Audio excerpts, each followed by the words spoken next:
Today, we're in St. Helena, Napa, and we're having a red blend. Let's get it. Welcome to another episode of Wine Still of the Week, where I go find a bottle that is under $20 that's punching above its weight class.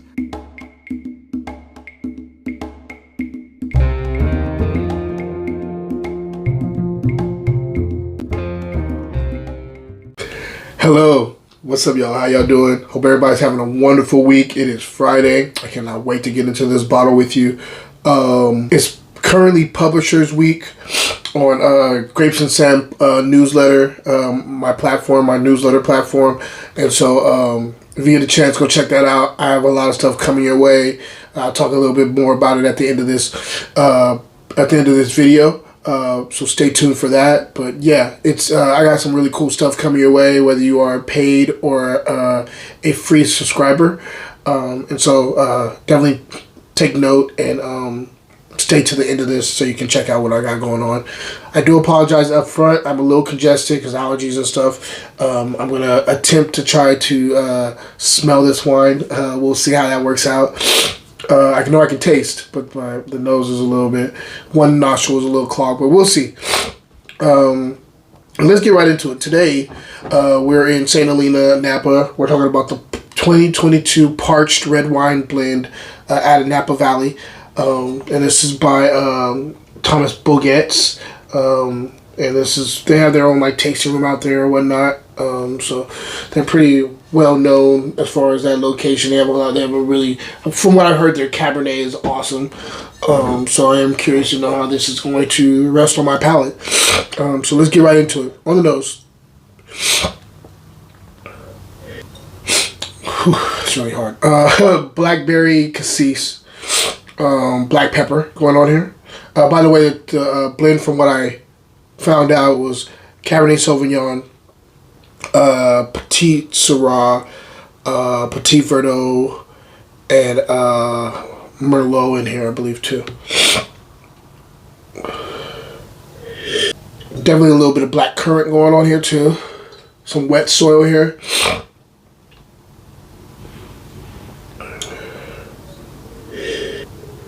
There's a little bit of like a high point cacao, like maybe like in the 70, 75 cacao, like dark chocolate. There's also a little bit of coffee grounds going on here too.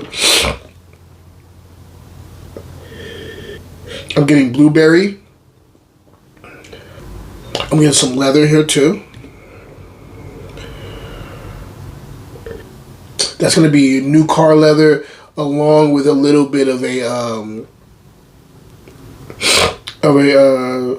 cherry oak cedar type of thing, like it was probably being imparted by the oak here, but there's like this kind of cherry vanilla cherry oak thing going on here, and like a little bit of a cedar box too. Let's go ahead and taste it and see if everything is translating to the palate.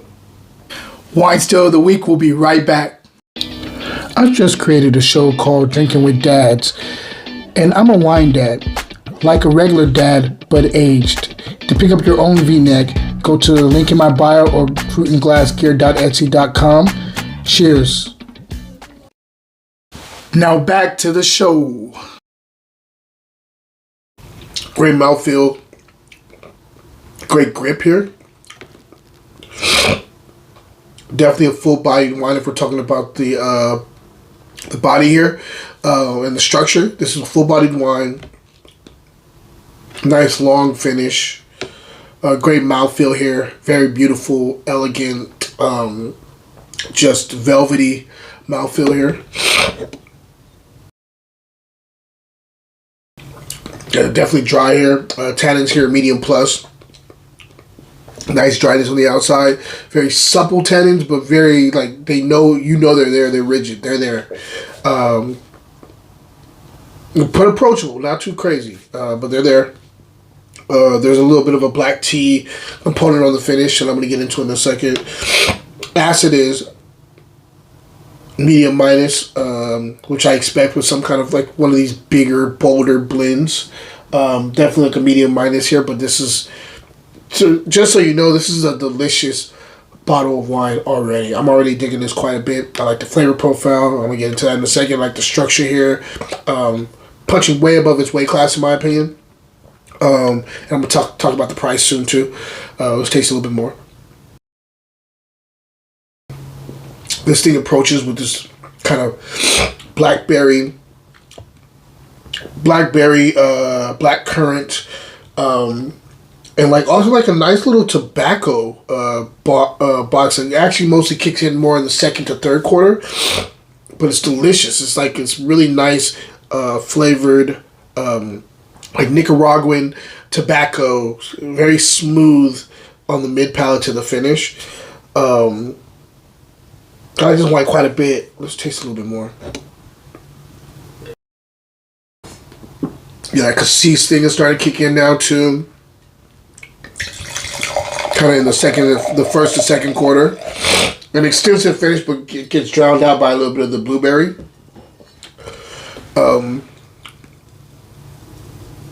Nice wet, kind of like nice soily, in the mid palate to the finish too. There's also a secondary, like a eucalyptus, like a little bit of a minty thing that I didn't catch on the nose originally, probably because of the clogged up. But catching it on the palate, like this nice, like kind of, I think it's kind of like a chocolate mint, like that cacao dark chocolate, but like with a little bit of mintiness in the second to finish on this palate. This is a really nice bottle of wine. I think I'm gonna get more bottles of this. This is delicious. I mean, just luscious. That black tea thing is now becoming more pronounced on the finish. Yeah, I can't say anything bad about this wine. I'm really digging it. Yeah, if I'm scoring this wine, I'm going 90 plus on here. This is an easy 90 plus. I could even see going 91 here. I'm gonna go 91. Yeah, this was a 91 scored wine in my opinion. I know a lot of people don't like scores, but I mean, for me, after all those years of not scoring the wines and just letting them sit, this gives me a kind of like a barometer. If you've been watching me for a long time, they mean nothing. Scores mean nothing. I'm with the people who don't really abide by scores, but to understand where my palate is, understand what these wines, how they hit my palate. I think there's a good way.